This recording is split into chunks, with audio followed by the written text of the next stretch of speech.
Now I'm looking at General Gichangi here, and I want to say, if General Gichangi was the director of NIS, that plane would not have been banned in Nakuru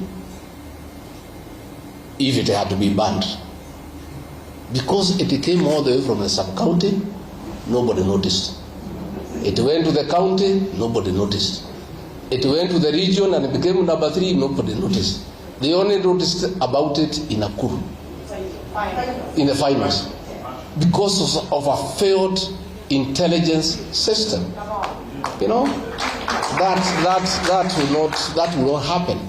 So if a decision needed to be made that is a bad play and people should not see it, ingesimamishiwa huko mbali, because the houses on the ground every day. Lakini watu wote wamelala, kila mtu anatafuta pesa.